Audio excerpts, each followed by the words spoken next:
And it's showtime. Hello, everyone. Welcome back to another episode of Wise Old Broads, a channel where we empower. It's an empowerment platform where I talk to older women who are over the age of 60 and they share their younger wisdom jewels with me and women around my age, millennial, Gen X, all of the fantastic things. And I'm so excited about today's guest. She is a woman who is a serial entrepreneur. She's a hard worker. She's very intuitive to life.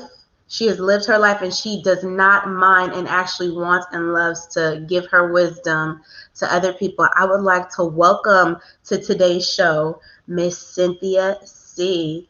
Yay! Hi, Hi. Miss Cynthia. Hi, how are you?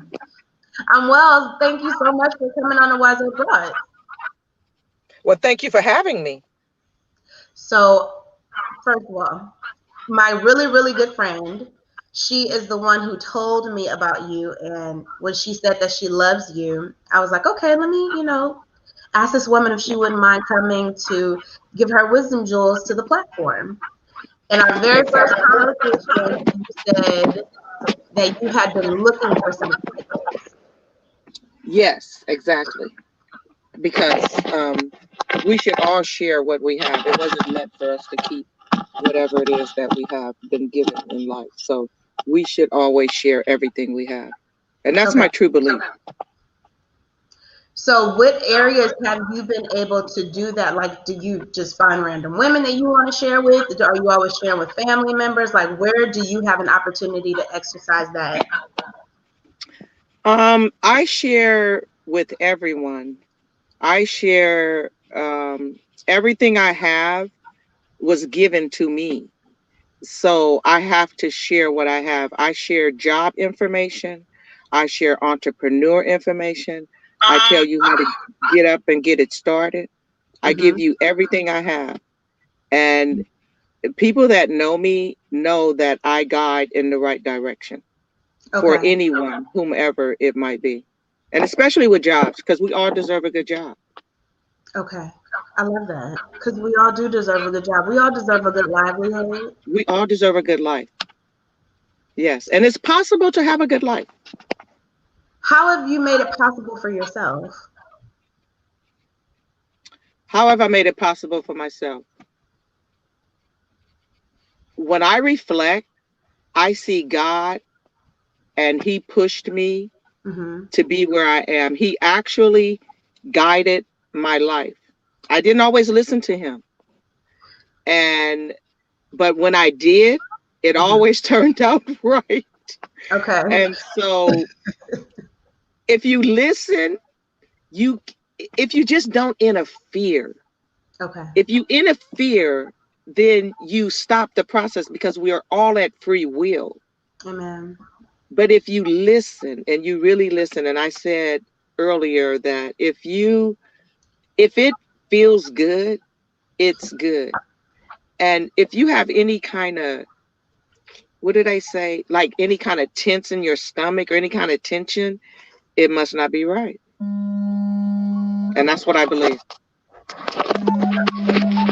Somebody's phone is ringing in this car. Okay, sorry about that. No worries at all. But that is real wisdom because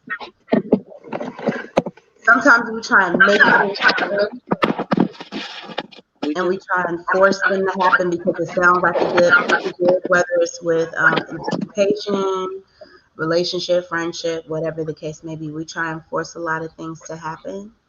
And what you're telling me is that if it's supposed to be like, it will be. Would you like an example? I would love an example. Okay. An example, I'm a believer. I'm a believer in the universe, which means that I believe in everything. I don't believe in one thing. I don't believe in being a Baptist. I don't believe in being a Christian. I don't believe in being a Muslim. Okay. Hmm. I believe in everything. Everyone has something to give. If I'm going to look at the Muslims, I could take a little bit of theirs. If I want to look at Christianity, I could take a little bit of theirs. If I want to look at Hmm. Jehovah Witness, I could take a little bit of theirs. You could take a little bit of something from the whole entire universe. And that's what I truly believe. I really believe that. And the universe will tell you what to do. It's so amazing how the universe will tell you what to do. But if you're not listening, you're not going to do it. The example is this. I'm an entrepreneur. I've always been an entrepreneur, but I didn't know that. I've been an entrepreneur since I was 7 years old. And I used to run around my neighborhood. Luckily, I was raised in the middle class in my early life. And Where are you that's from not really originally? normal. Pardon me? Where are you from originally? San Francisco. Okay. San Francisco, but mostly raised on in the Fillmore, in on Pierce Street between Oak and Page. Everyone was middle class, and everyone was different ethnicities, Mm-hmm. and so they had a lot to give, and so I used to run around and go to the store for the older women, and they used to give me money, and then a lot of people, like, I guess they were in their 20s and 30s back then, they would give me their bottles, because back then you could turn in bottles and get cash. And so they would always pay me either with bottles or nickels. I mean, a nickel and a dime went a long way back then. So you got a lot of candy for a dime or a nickel. Right. So I was always an entrepreneur, but I didn't know it. Right. And my grandparents were entrepreneurs. Mm. So they owned property. One set of grandparents owned property. One set of grandparents ran their own business. But you're embedded with these, with the DNA of your ancestors. So it's all in you anyway. There's nothing you can do about it. You know what I mean? If you don't go with it, you don't get it. But if you go with it, you get it. Amen. So being an entrepreneur that I am, I'm always driving around. I'm always looking at buildings. I really love real estate. And I was telling my husband yesterday, we're driving down in Richmond. I said, I really want an apartment building. I said, I'm going to get an apartment building. You watch and see, right? And so 15 minutes later, this realtor called me and said, hi, Cynthia. I was wondering if you would like to sell your property that you have in Pinole. I said, no, I'm not going to sell my property. She says, well, I can show you how to get an 8-unit apartment building. And I go, what? I go, okay. Right. And I said, okay, I'm not really interested in this. And call me back in 8 weeks when I retire, and then we can talk. But I'm not selling my property. I'm not doing any of that. And da da da da da da. And you could call me, like in 8. She said, well, we should. I said, no, I'm not going to talk right now because you're trying to get me to sell my property, and I'm already telling you I'm not going to do that. I get home and I go, so in the car you said you really want an apartment building.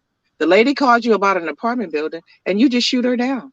Child. What are you thinking? I called the lady back and we set up an appointment to talk. But that's how the universe works. I got a house from God before. Really quickly, Cynthia, I can only see half of your face, and you're too beautiful for me to only see half your face. There we go. I'm so sorry because I had an appointment today and I wasn't supposed to be having all these phone issues. Okay, that's much better, right? Yeah, there we go. We need to see all the beauty. Thank you. Thank you. But yeah, that was just one story. Like people really have to understand that seeds are planted. Amen. And seeds have been planted. They could be planted. You won't use that seed for 20 years, but it was planted. My sister planted a seed in me 20 years ago. She said her friend was selling a house in San Francisco. And someone really wanted that house. So they wrote the lady a letter that was selling the house and said, I really want this house. And a lot of people wanted that house. She said, I grew up in the neighborhood. I really want this house. Da, da, da, da, da, da. The lady got the house. Wow. And so I wanted this house. This has turned into a spiritual show. I wanted this house. And I have a duplex in Pinole, and right next door to it, this lady had a house. When I bought the duplex, they wanted me to buy the house a long time ago. I was afraid, but God was giving it to me, but I was afraid, and I didn't do it. So I got the second opportunity because the house was still being rented by other people. And she didn't tell me she was selling the house. She had to evict the people. But since I had the renter that I have as my friend, he said, I think they're selling that house next door. I said, really? So I wrote her a letter.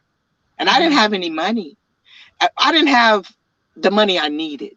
Yeah. So I wrote her a letter and I said, look, let me have that house. I mean, let me pay the note, whatever it is, for a year so I can save up this money and blah, blah, blah, you know, get the house from you. She never even contacted me. I never heard from her. So I told God, I said, God, I'm going to be really upset if I don't get this house. I said, and the reason I'm going to be upset is because my duplex is next door and I have to look at the person that gets to this house. I want this house. Can you make it possible for me to get this house? The lady called me like 2 days later and she said, Cynthia, I know you left me a message about the house and you wrote me the letter. She said, but I can't do what you want. So I wasn't going to call you at all. And I said, okay. She says, but you were on my mind and I couldn't sleep last night. I said, okay, do you want me to tell you why you couldn't sleep? I said, do you want me to tell you why you couldn't sleep? She said, yeah. I said, because I prayed to God. I say, this is what it is. I want that house. I told God I wanted that house and he's going to let me have the house. So what you can do is just don't put the house on the market. Just let me buy it straight from you. And she said, okay, but she said, I want 400,000 for this house. I said, okay. She came back. She said, I want 420. She says, because I want to walk away with 200 and I got to give my niece 200 because she inherited the house from the uncle. I said, okay. She said, it's going to cost you $10,000 to get the plumbing fixed. I said, okay. Whatever, lady. But see, right before that, someone else planted a seed in my head about a financial broker and said, this guy does really good work, da, da, da, da, da, da. I just called him. We got the deal, gave her the money and got the house, revamped the house, rented it out, and so be it. I'm a happy camper. Wow. That's faith. That's knowing that it can happen when you ask for it to happen. Yeah.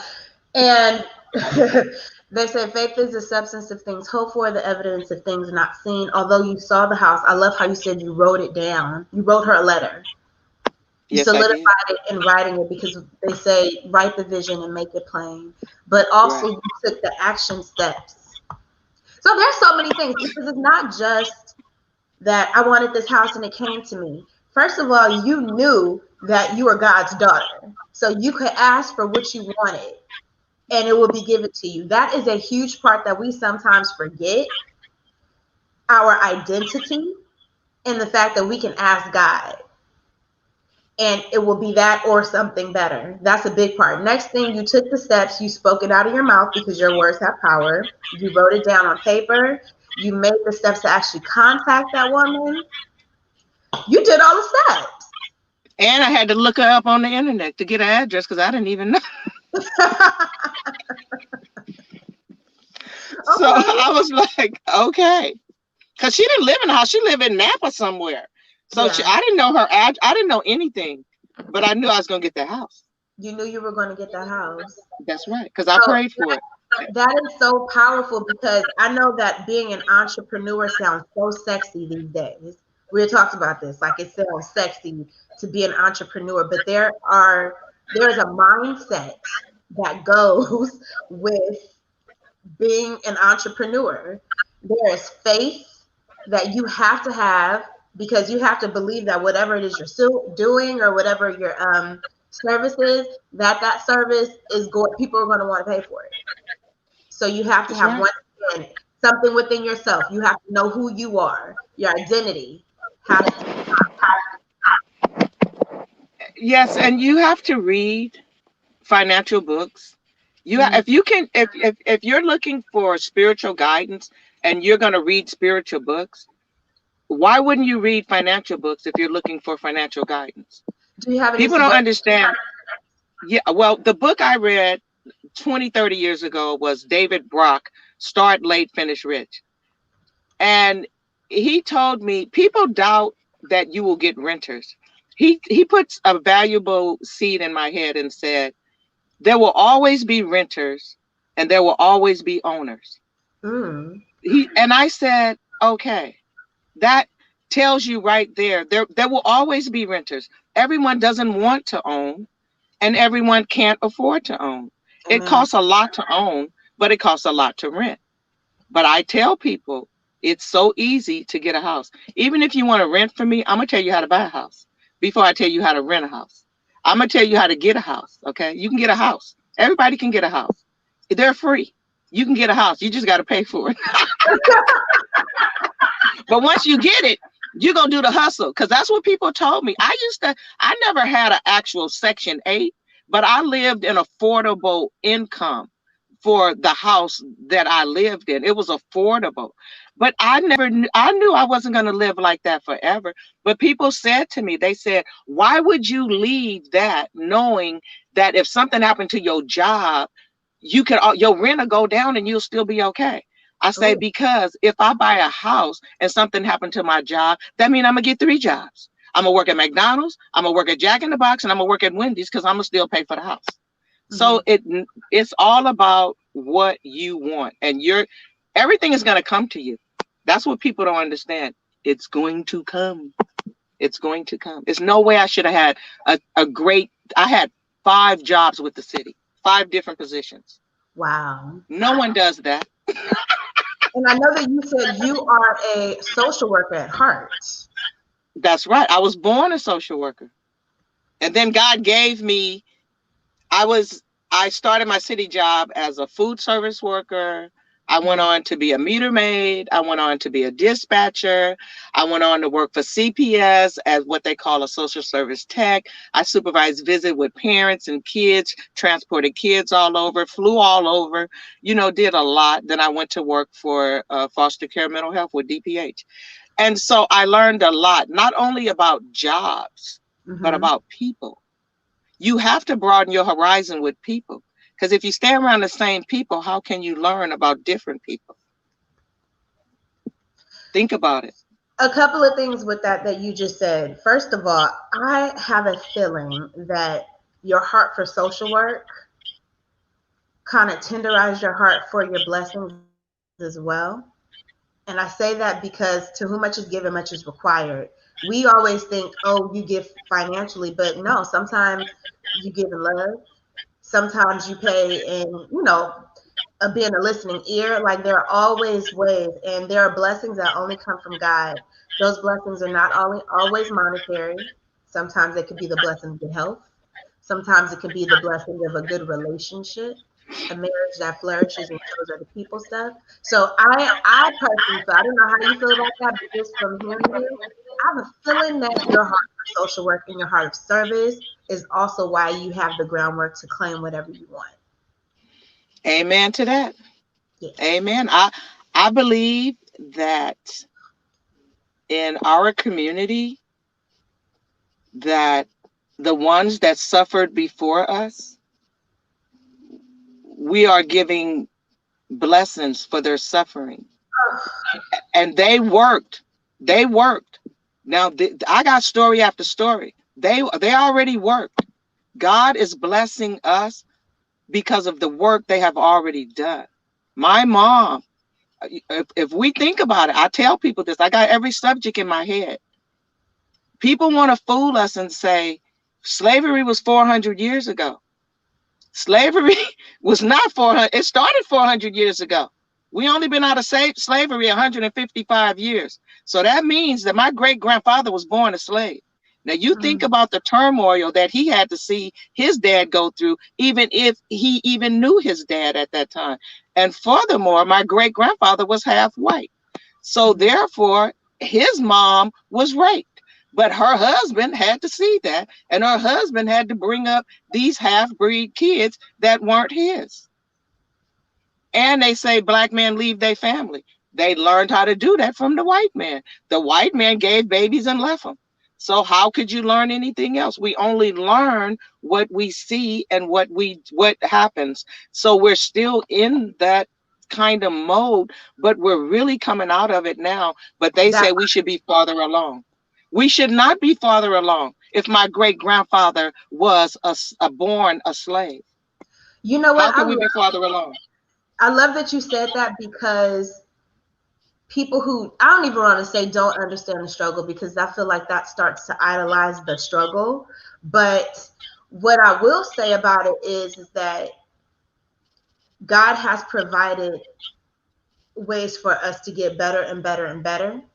And what I will also say, I completely agree with you on the part, like, I am my grandparents or my grandmother's wildest dreams. There are things in my life that I'm doing that I know I'm doing it because she is no longer here.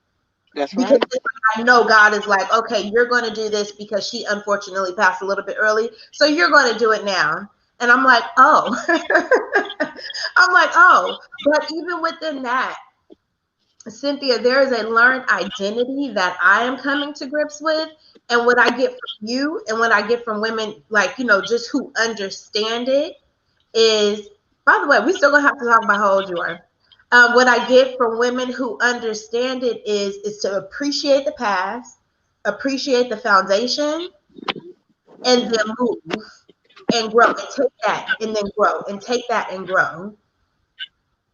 That's what you're saying to You're me. right. That's what you're saying to us.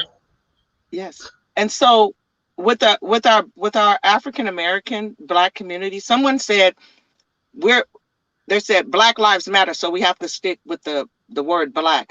And then someone said African American Black. I said I think I like that better, African American Black. They don't understand. They say, "What, you guys keep changing who you are." No, we never changed who we were. You did it.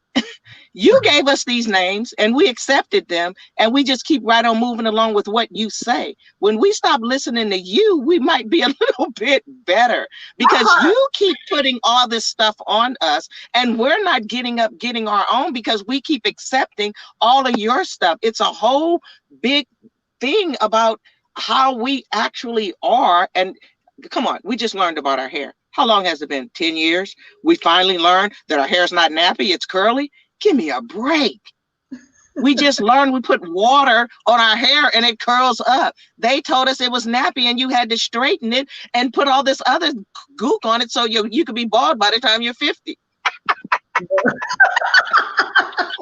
But that's how much we don't know ourselves, because they downgraded us so much. Your lips are too big, your butt's too big, your nose too flat. Everything about you is wrong. How can you ever grow up feeling great about yourself?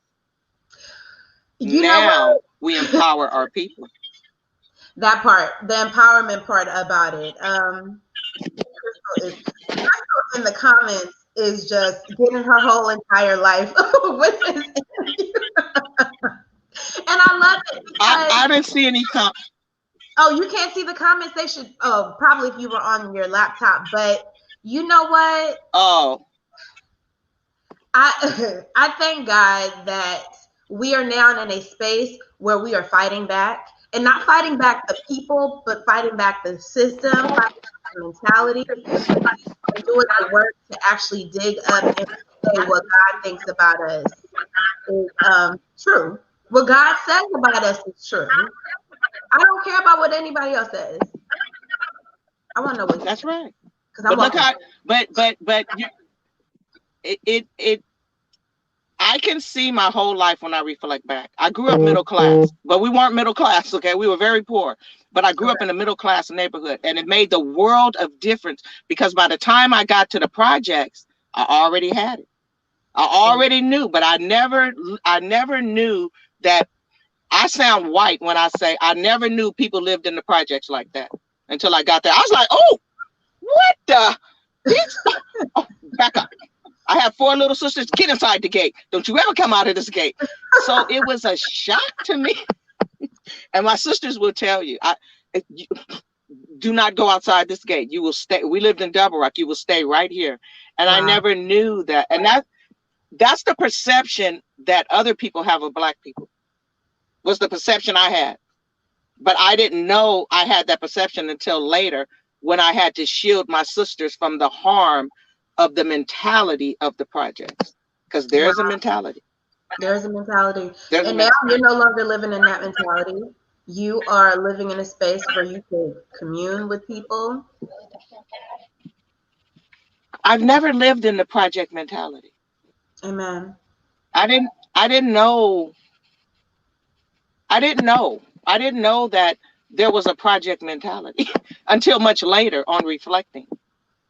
And so why people don't, but when you look at, people think everything bad about the projects.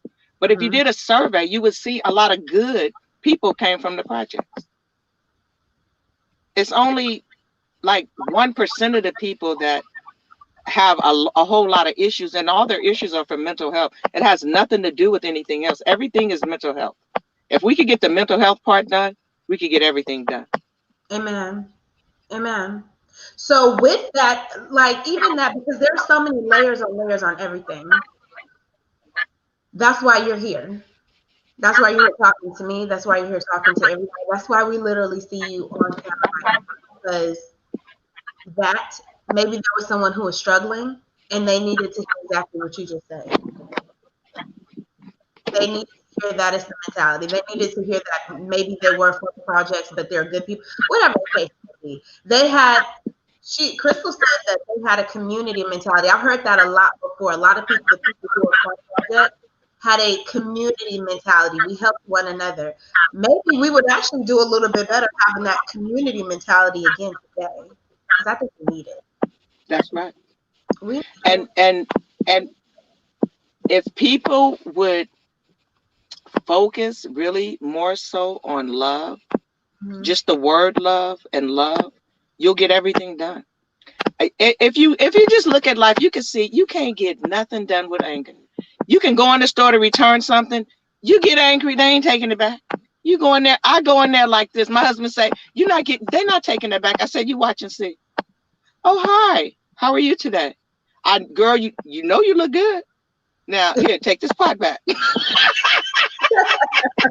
I'm really kidding, but I'm really showing that love is really Martin Luther King said it. You can only drive out hate with love. You can only drive out darkness with light. It is the honest to God truth. When you approach people with love, well, how can they be mad? That's true. Unless they're mentally ill, like straight out crazy. But yeah, that's true. Speaking of mental illness, every Black person should have some form of mental illness. I'm telling you, we grew up learning not to love. We grew up yelling at our kids, pushing them out the way, get out of here, only because we were taught they were really workers. They weren't children. They were workers. So if your children, if your it's like I was talking to, I don't know if it was you or someone, and we talked about how Caucasians, the European, don't take care of their elderly. Yeah. And I said, because we did it. Yeah. Because the slaves did it. So they got accustomed to that. And so they just stick their elderly somewhere. Where we take care of our elderly, they don't. They stick their elderly into old folks' homes or, whatever. And people wonder why, because they never did it. They were trained not to do it. So if they still have the training of 400 years ago, why do we get ridiculed? Because we still have it. Cool. Amen. I'm on that one. So we have to talk about really quickly. How old are you? I'm just a young 61. I keep forgetting. I had my 60th birthday party last year, and I had a big brunch. No, was it last year? Year before last, before the pandemic, of course. And it was a big brunch at in Antioch at this golf course, and it was just wonderful. And I received so much love. I left out of there I was like in a helicopter flying around. I was so high on love. Yeah. Yeah. Those are the kind of experiences that we want to make sure we have at all times. All right. This is my last question before we get ready to wrap it up. How do you feel about being called a wise old bride?